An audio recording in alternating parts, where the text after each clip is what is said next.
What is the relation of light and photosynthesis? Where did the plants get their energy? Let us discuss. In Priestley's time, scientists didn't understand about energy, but later on much was discovered about it. If energy is released when carbon dioxide and water formed by combining oxygen with carbon and hydrogen, then what about the reverse reaction? What about forming oxygen again and putting it back in the air? If plants form oxygen, they have to get energy to make it possible. Where did the energy come from? For all these questions, we have all the answers by Dutch scientist John Eijgenhaus and Engelmann by his experiments. First, John Eijgenhaus noticed that it happened only in the presence of light. In an experiment, he observed that in bright sunlight, small bubbles formed around the green parts of the plant, while in the dark, they did not form. He also found that gas present in the bubble was oxygen. Later, it was further confirmed by Engelmann in the early 20th century. He detected the point of maximum rate of photosynthesis. He used a strand of algae and exposed it to the different colors of light. He then used oxygen-sensitive bacteria and they crowd around areas illuminated with red and blue rays of light. This led to more studies on effect of light on photosynthesis. The role of different colored compounds called pigments in plants and the utilization of light energy. For all this, let us discuss by doing the activity.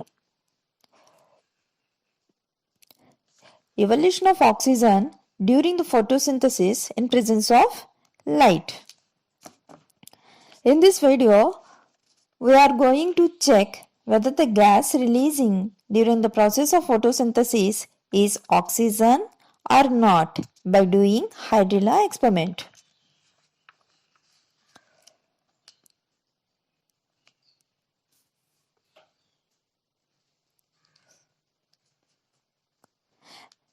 Requirements for the experiment: 2 beakers, 2 test tubes, 2 funnels, Hydrillah plant twigs or elodia, and matchbox. Procedure: take a neat and clean beaker,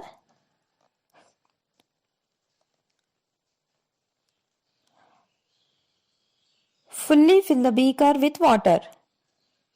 Place a water plant Hydrillah in short stemmed funnel and keep it in a beaker in an inverted position as shown in the video.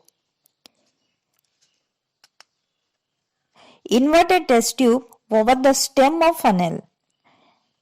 Ensure that the level of the water in the beaker is above the level of stem of inverted funnel.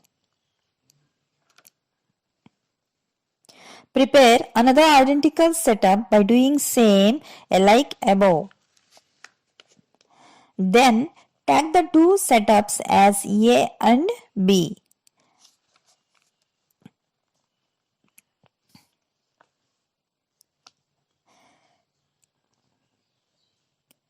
Keep apparatus A in sunlight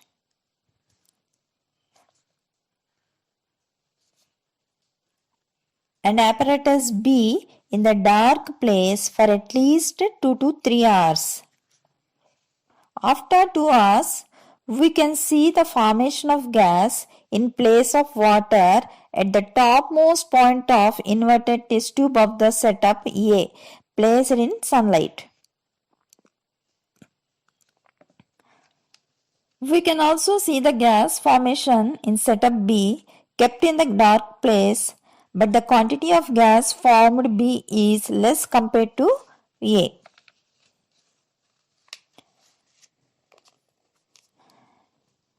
Now, test the gases of test tubes by burning the matchstick at the open end of the test tube. What do we observe? The burning stick on the test tube.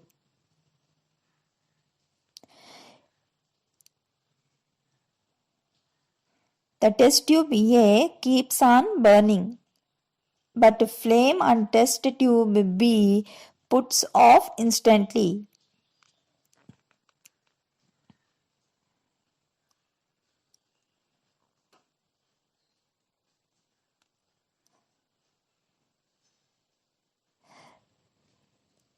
This is because of the formation of oxygen gas and carbon dioxide gas in respective test tubes. What do we conclude from this? Plants emit oxygen during the process of photosynthesis in presence of sunlight and also emits carbon dioxide during photosynthesis process done in the absence of light, that is usually in nights.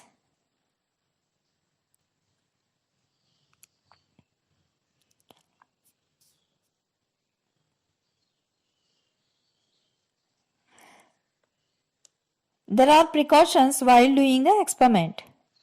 It must be kept in mind to use fresh Hydrillah twigs.